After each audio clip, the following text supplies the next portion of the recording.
E aí, galera, tudo bem? Professor Jean de Geografia, vestibular da Unesp chegando, né? E aqui tem uma questãozinha de climatologia, uma questãozinha aí considerada difícil, lembrando que o vestibular da Unesp tem aquele caráter muita questão fácil, muita questão mediana e poucas questões difíceis, né? Um vestibular mais equilibrado, né?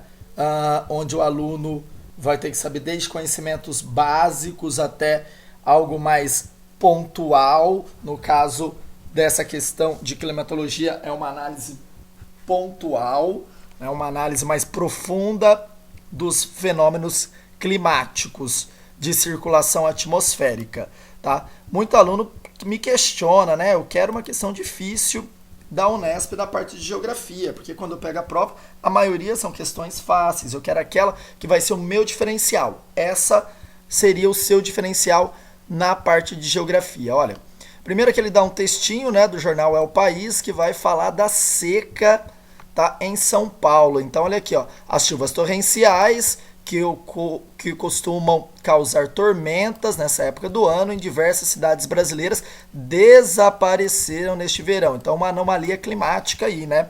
Então, chovia, agora não chove mais. O lugar foi tomado por uma seca considerada típica e por muito calor. Este é, sem dúvida, um verão de recordes. São Paulo registra mais de 48 dias seguidos de temperaturas máximas acima do 30 graus, mais do que as médias históricas dos meses de janeiro, dezembro, fevereiro registrados nos últimos 20 anos. Cara, dá um textinho, trouxe o problema, trouxe a anomalia que é a seca.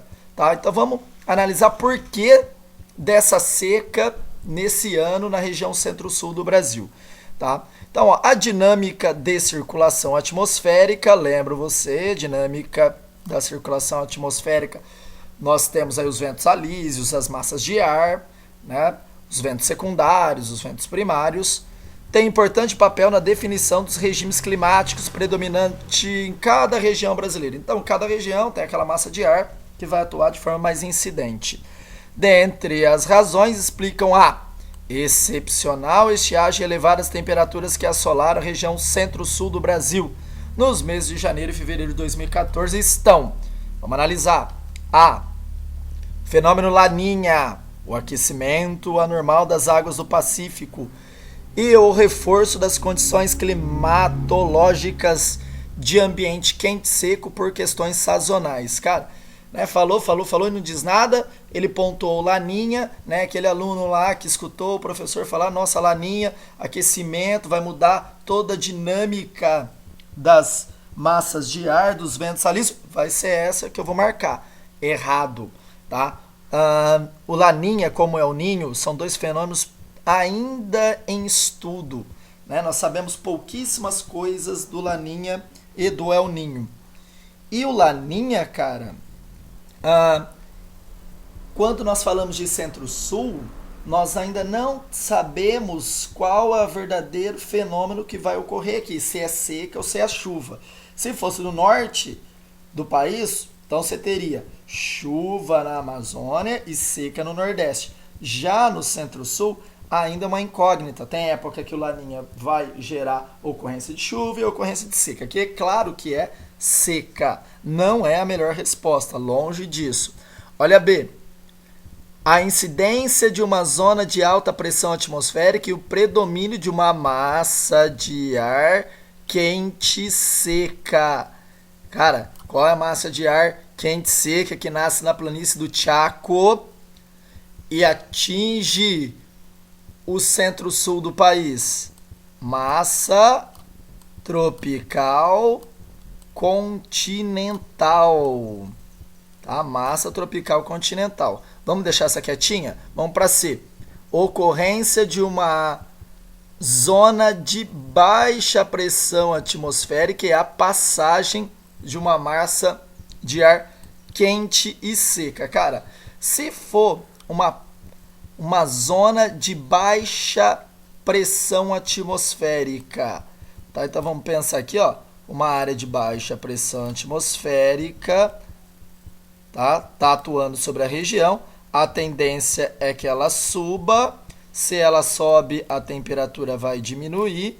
Se a temperatura vai diminuir, o que vai acontecer? Condensar e precipitar, chuva, né? Aí você fala, mas já estaria passando ali uma massa de ar quente seca. Então, a massa de ar quente seca passando aqui, cara, ela ia ser acendida pela área de baixa pressão e ocorrer a condensação e a chuva. Então, essa aqui não pode ser. Olha D. A atuação de uma zona de convergência do Atlântico Sul e o predomínio de uma massa de ar quente e seca. Tá? Então, tá falando ali uma área de convergência do Atlântico Sul. Né? O aluno também escutou isso, o professor de climatologia, ou melhor, de geografia falando, dando climatologia. Né? Lembro vocês que o Atlântico Sul, essa área de convergência vai gerar uma instabilidade mais no sul do país, né? E você tem ali uma massa de ar seca, né? Quando você tem uma zona de convergência de massa, você não teria chuvas torrenciais ou teria chuvas frontais. Olha, não poderia ser marcado. Vamos analisar? Se uma área de convergência de massas na região do Atlântico Sul, você está falando do oceano, então aconteceria o que no centro-sul? Chuva, tá? Então, ó, convergência de massas, está falando de uma massa de ar que vem do Atlântico e outra do continente, está vindo do Atlântico, ela vem úmida, choque de massas, chuvas frontais, nós teríamos chuva e não seca. Então, a alternativa D também não. A presença de uma convergência intertropical e a existência de um evento climático extremo de subsidência da umidade da superfície. Meu Deus do céu. Cara, se falou de zona de convergência intertropical, então vai ter convergência de massa. Possivelmente uma massa de ar mais pesada, outra mais leve, então uma de alta, uma de baixa, né? Você teria o choque, chuvas frontais. E aqui eu achei muito estranho, evento climático extremo de subsidência da umidade na superfície. Meu Deus, nunca ouvi falar isso. A umidade está se abaixando ainda mais em direção à superfície. Ela teria que subir essa umidade, né, uma área de baixa pressão, para condensar e chover. Cara, a resposta então, qual é a alternativa que sobrou aí? Que eu já até tinha pulado, a alternativa B. Vamos analisar? Ó, a incidência de uma zona de alta pressão. Alta pressão, então essa região, essa área aqui que está chegando, né, sendo de alta pressão, ele vai descer. Se é uma alta pressão, está fazendo pressão sobre a superfície aqui, não vai ascender, né? E logo após aqui ele fala a passagem de uma massa de ar quente seca.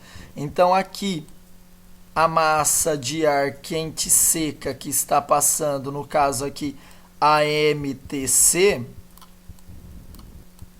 vai ficar presa aqui e ela não vai conseguir o quê?